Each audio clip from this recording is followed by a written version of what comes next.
Okay, so I'm 4 weeks late on this, but I don't really mind because I said I wasn't going to see this anyway. But then I said, you know what, the hell with it. It just kept popping up on my app, on my phone app for Regal Cinema. And, it was playing one time per day, 3 o'clock, 10 o'clock one week. And I said, you know what, the hell with it. I'm going to go check it out. I'm talking about J.C. Chandor's Kraven the Hunter. Now, I'm 4 weeks late with this, which in the world of social media is like 10 years ago. But I went to see it today. And oh boy, I might not have gotten my 53 cents worth. This was not a great movie. This was not a good movie. This wasn't even a fun movie. And rather than get into the details of the film, because they're not necessarily even worth talking about, I'm going to do something else. I'm going to get into an article by Forbes that talks about how this is the final film in Sony's Spider-Man spinoff series. Okay, so, I mean, we've had Venom, which I had mixed feelings about the first one, never saw the second one, never saw the third one. I didn't see Madam Web. I can't even remember all these other spinoffs that they've had. But I think the thing that they're definitely missing is Spider-Man. You need Spider-Man in these stories. And maybe that's only even partly true. It's not that you can't do a decent story with these characters. It's just that Marvel or Sony, or actually now I just think it's Marvel and comic book movies in general, just aren't writing good stories. It's not impossible to write a hard R Kraven the Hunter story, much like you would have a John Wick movie. You can have stylized violence, but that's not what they're doing. Marvel at this point, and I think even DC, although that's a whole other conversation, are now making what I once affectionately called B movies. They're just B movies now. The only difference between the B movies of the 80s and 90s and these movies today is that they are making B movies with A-list stars. You're getting a B movie with Russell Crowe in it. You're getting a B movie with Aaron Taylor Johnson. But let's get into the Forbes article right here. And it says, Sony reportedly cancels Spider-Man spinoff films after multiple flops. And this is from Mark Hughes. This is from December 12th. So this is almost a month old. But maybe you weren't paying attention and you know now. Sony has decided to cancel plans for more Spider-Man spinoff movies in the studio's Sony Spider-Man universe, according to the Wrap, after multiple flops and the impending disappointment of yet another SSU chapter this weekend. This was right before Kraven dropped. Spider-Man villains bow out. Sony's Kraven the Hunter bows next weekend amid otherwise strong performances for theatrical business the past 2 weeks due to the record-breaking run of Disney's Moana 2 alongside the blockbuster grosses for Universal's Wicked. So the studio's struggling attempts to build a Spider-Man spin-off universe of films based on villains and supporting characters, but without Spider-Man himself, see their last effort in Kraven. But if Sony returns to it later, here are the best ways to do it, which I'm not going to get into.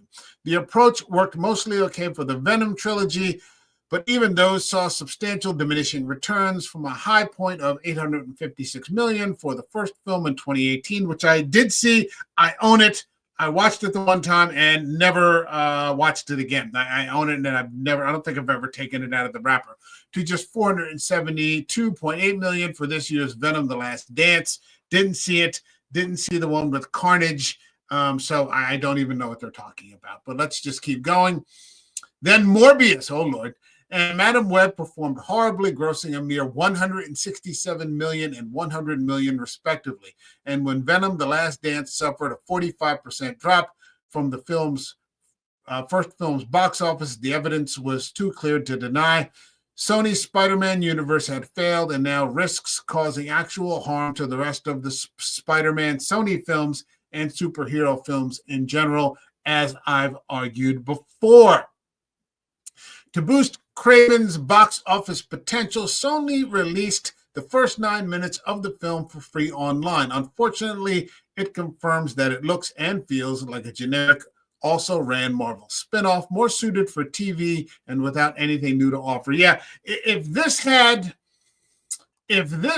been a D plus series, it would have been fine. You didn't even have to cast Aaron Taylor Johnson. You just could have put some generic guy in there, or like a B-level guy. I mean, I just saw Aaron Taylor Johnson in Nosferatu, and he knocks it out of the park. I'm a big Aaron Taylor Johnson fan.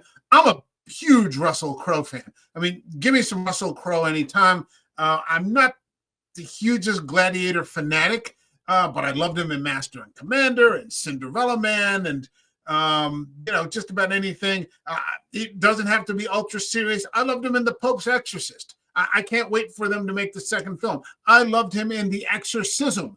So, not everything has to be, big, bold, epic, but give me something. Give me something to work with. And if it wasn't for the slight moments of mid, then this just would have been insufferable. I mean, I found several times I was just ready to walk out, checking my watch, checking my phone. I never do that in the movies. It was that bad. This movie, $59 million it's made so far in 4 weeks. That's a terrible flop against a $110 million budget. Not good. And you've got some decent characters in there. You've got Kraven, you've got Rhino, you've got Chameleon, but they just, it's a bad story. The script is terrible.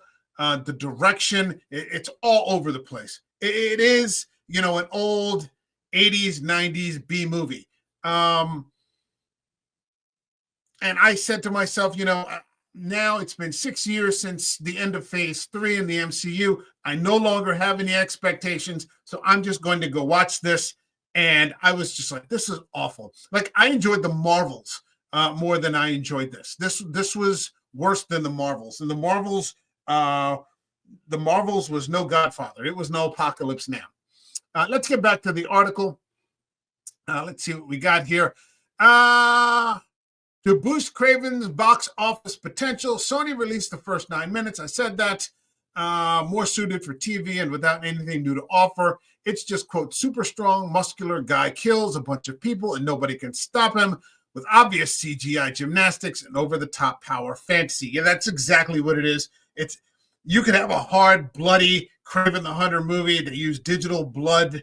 It wasn't enjoyable. The bad numbers for Kraven the Hunter and for the Lord of the Rings, War of the Rohirrim, with a low $2 million internationally last weekend and headed for $5 million domestic, plus or minus a couple of million, could be good news for Interstellar. Oh, okay. I guess that's the end of the article there. There's not much else to talk about. Wait, are they talking about? Yeah, they are. Okay, let's keep going. On its 10-year anniversary and with a big new home release for Christmas, Interstellar had a strong 10-year anniversary re-release last weekend for $14 million. So it could benefit from an extended release if WBD decided to reduce the pain of War of the Rohirrim's loss by perhaps even pairing the films in hopes Interstellar has enough power to carry the animated fantasy prequel higher as well. I could even imagine Warner making it an even bigger challenge to newcomers by doing a one-weekend pairing of Oppenheimer and Interstellar in premium formats, for example, again, to take full advantage of Interstellar's popularity and the weak box office competition from Kraven the Hunter, and to mitigate the damage of War of the Rohirrim's impending underperformance, which I did not see. I wanted to, and then I heard it was terrible, and I was, it's not worth my time. All of which has finally led Sony to give up and admit their long simmering plans for a big supervillain team-up movie and crossover with Spider-Man have been in vain. That was the hope when we saw the first Spider-Man movie with Michael Keaton as the Vulture, that there was going to be this, big team-up with the Sinister Six and, the Tarantula, and everybody was just going to, pile up on Spider-Man. And comic book movies have just kind of gone into the toilet across the bar. And I think after 6 years now, it's exhaustion. And with DC, it's been longer. We had, this big diamond in terms of Zack Snyder's Justice League. But with the MCU, we haven't had anything since 2019. And, it's been 4 years in the DCU. So it's just, I think people are just exhausted of comic book movies. And yeah, if they went away today, it wouldn't bother me in the least. Let's get back into just plain old fashioned storytelling. And if you want to have comic books, make comic book movies, make them like they once were. Release one here, release one there.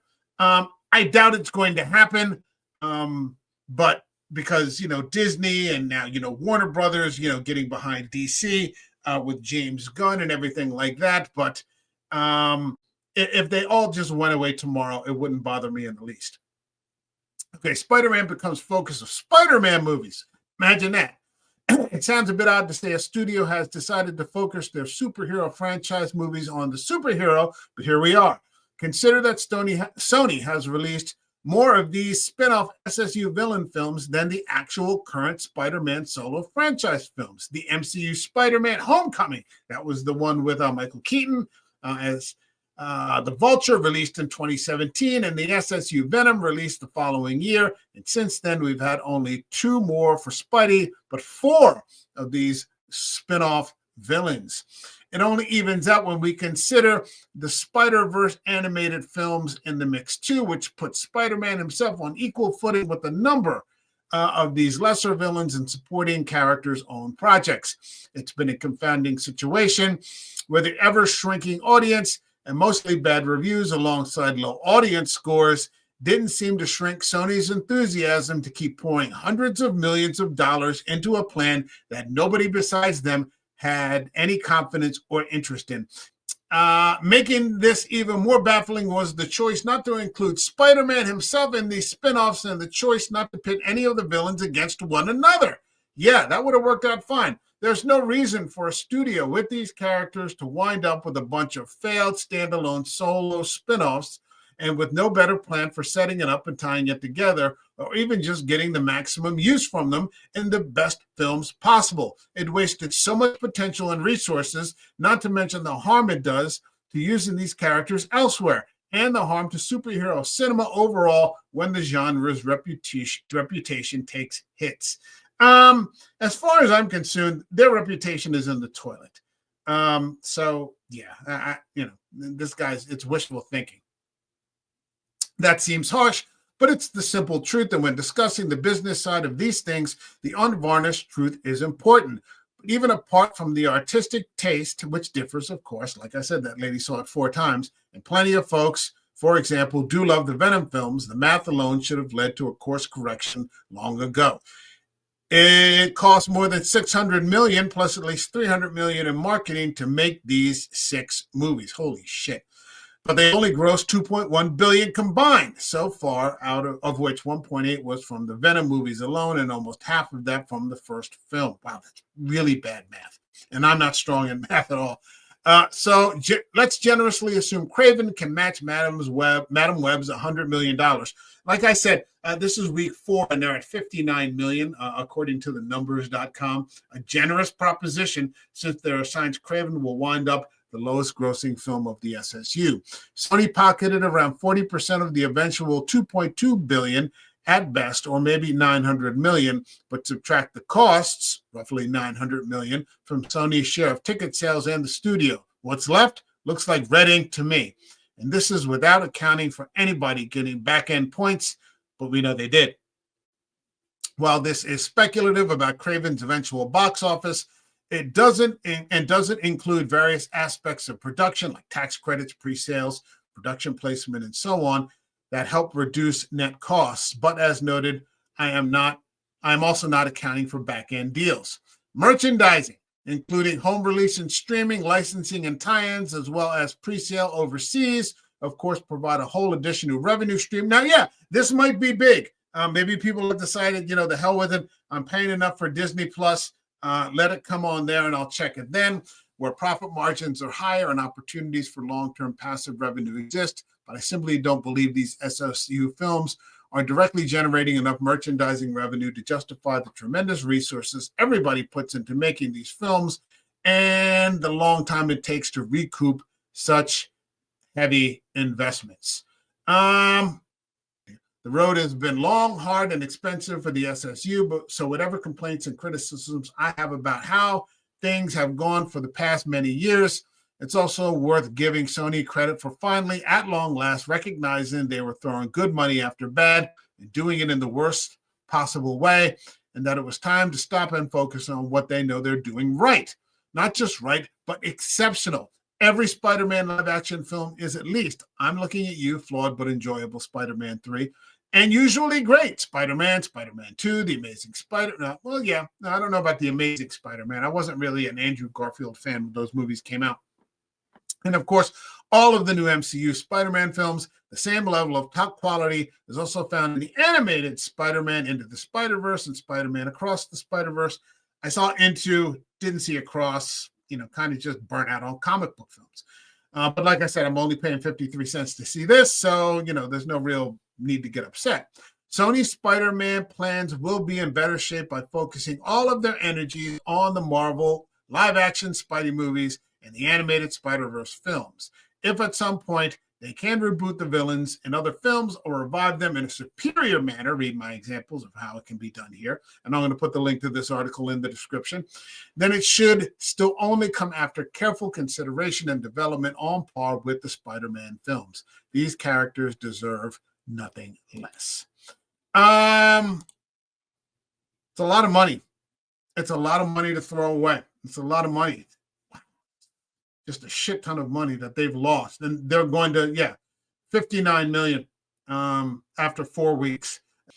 My rating, I'm going to give it 2 out of 5 because, like I said, it had sometimes a superior actor can do some heavy lifting and boost it. Yeah, even with Russell Crowe, Aaron Taylor Johnson, and Christopher Abbott, they weren't able to. They were only able to get it to a 2. So 2 out of 5. Save your money. Save your time. This is not a good movie. Not a good movie. Okay, but that's my review. That's the end of the SSU. It went out with a whimper. That's for sure. Like this video. Subscribe to the channel. Hit the notification button. I'll be back next week covering Wolfman. I'm not expecting much, but we'll see. Okay, take care, everyone. God bless you. All the best. Bye-bye. Hey, everybody. This is the American Werewolf. Thanks for stopping by. Like the video, leave a comment, subscribe to the channel, hit that notification button. Thank you.